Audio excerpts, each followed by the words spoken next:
be here a lot earlier in the morning, and I had travel difficulties. In fact, I'm literally coming straight from the airport to here.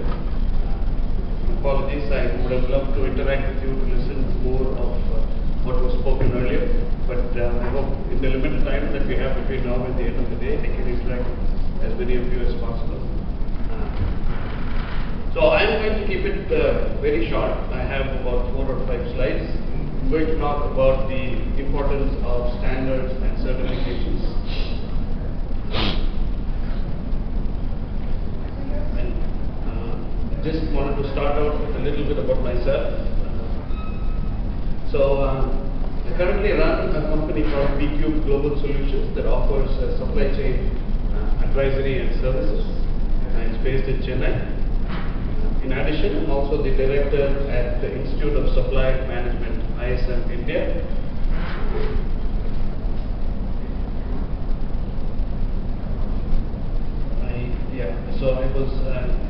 I did an MBA in the US, and I was living the American dream for a little bit, but I found out that the great Indian dream was a better road to live in. So I returned to India, set up BQ, and it's been a good journey so far.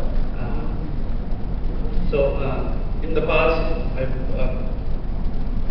mostly my experience in supply chain has been upstream in procurement and supply management, but I have experience deploying a global 3PL network for one of the companies in the US. I have also experience in lean manufacturing, ERP implementation. Due to my role with ISM, I also do a lot of training and certifications as well.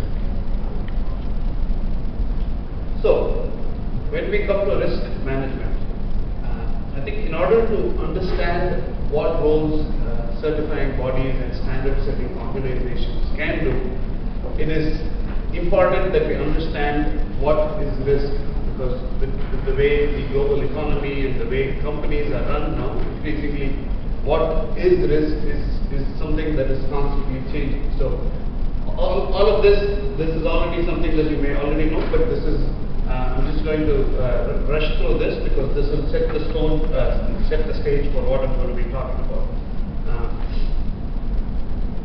So risk can take multiple forms, but if you were to categorize risk overall, it would largely sit under 4 buckets. It would be cultural, operational, economic, or infrastructure related. So when we say cultural risk, we have with the globe having no barriers, we're interacting with many people, we're doing business with people across the globe. So there is a certain element of culture that we need to understand, and that poses a risk to a supply chain sometimes. And not just beyond boundaries, even ourselves. So as new generations enter the workforce, they seem to be operating in a completely different mentality or mindset. So there is a certain cultural risk that we need to do.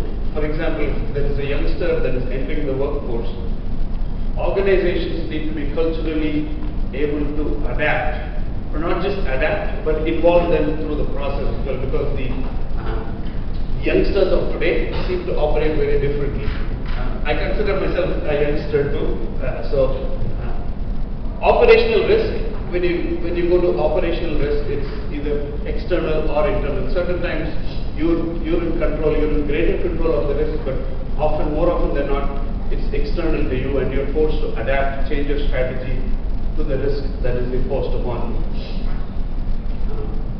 When it comes to economic risk, this is purely financial. It can be financial, it can be micro and macroeconomic factors over which you don't have control.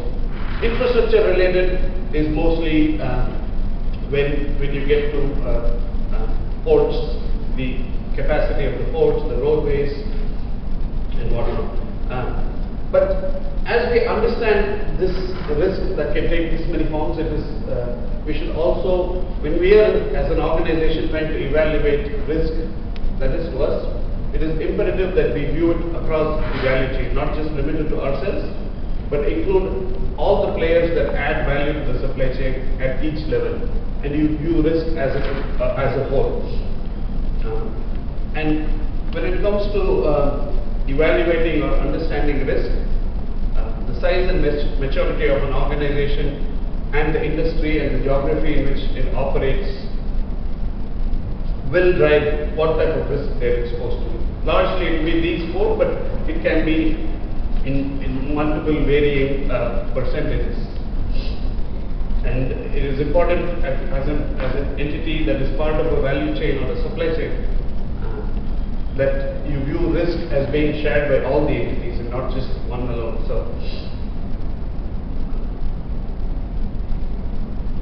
So given that we have a certain idea of what risk is to organizations across the world, what do standard setting organizations and certifying organizations do? Especially with the view on supply chain. Supply chain, I think, is evolved into one of the key differentiators as companies seek to deliver shareholder value. Interestingly, if you look at companies like Amazon, look at Zara, the clothing retailer, these are companies that are able to differentiate, that offer value to their shareholders purely as a result of their supply chain efficiency. And these are the companies that are pushing the boundaries in terms of what can be done and what cannot be done. For example, Amazon is just promising, recently they rolled out a 3-hour delivery. So from the time you click purchase on their website, the product that you request can be in your homes in 3 hours. So they're using something called drone deliveries. So they tried that in New York, but they're still viewing the results and recalibrating the efforts. But Amazon is a company that is constantly trying to reinvent or pushing the boundaries on what can be done. So these are the companies that are using supply chain as a critical differentiator and setting themselves apart.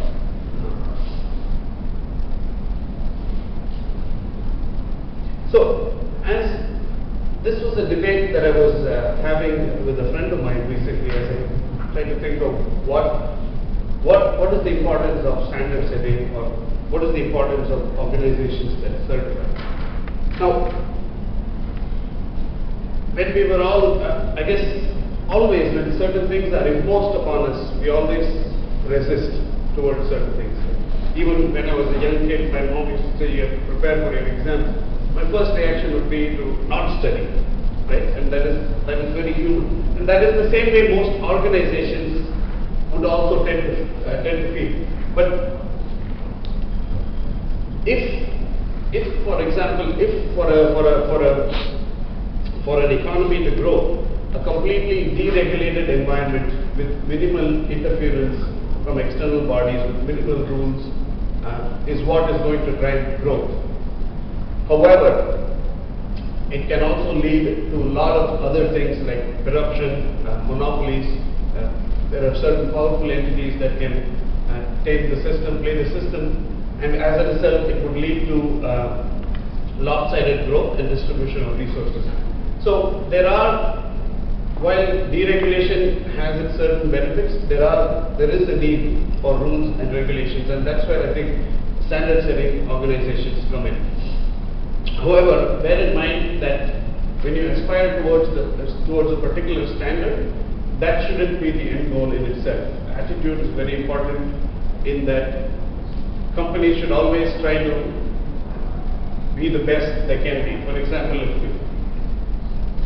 in a manufacturing setting, if an external standard says, hey, you have to get 90% deliveries, like, I'm just throwing out a number. It is imperative that the organization attitudinally says, why should I stop with 90%, why not aspire for 95%, right? So that is, while standards can play a role, organizations also have a role to play in terms of being the best they can be. And last point, being in a highly populated, often disorganized marketplace, standards help us in identifying which organizations or which companies are doing better than the rest. And so the 2 points on the left are more for Tata. I don't know if there are, it is quite the way it is, but the ones on the right are more on ISM, which I'm heavily involved with. I can talk a lot more about that. So when it comes to setting up standards, it is independent and responsible bodies that get together that ensure that the system is the same for all types of entities, large or small. And by nature, most of these standard setting organizations are heterogeneous in the sense that they have stakeholders that are from multiple industries, backgrounds. They involve academia, the public sector, the private sector, and as a result, it ensures that a whole variety of views and perspectives are captured. More often than not, one of the better aspect of organizations such as TAPA and ISM is that they enable forums that ensure a lot of best practices sharing, which means that non-competing organizations can learn from each other in terms of the problems they're facing, the various ways in which they were able to solve those problems, and as a result, the entire economy becomes more efficient. In a little way, but still it makes a difference. The last point is more along the lines of certifications. More often than not, when we enter the workforce, I wouldn't say our learning stagnates, but it narrows down to a particular sector, a particular role that we do on a day-to-day basis. So while we're learning every day, the scope of it narrows down. So as a result, it is important that we take a step back every once in a while, try to look out for some certifications and read more, try to become a more rounded professional. So with that, I think I have just one slide to talk about what ISM is and what we do. So ISM is the Institute of Supply Management. It is the first and the largest supply management organization association in the world. It started out in the US, and ISM India, which is where I'm a director, is one of the subsidiaries of ISM USA. We have approximately 50,000 members in over 140 countries, and the type of activities that we do predominantly are certification and training, and most of our training is focused on upstream. We have a lot of logistics and warehousing as well as part of our training and certification, but a lot of it is focused on supply management and procurement.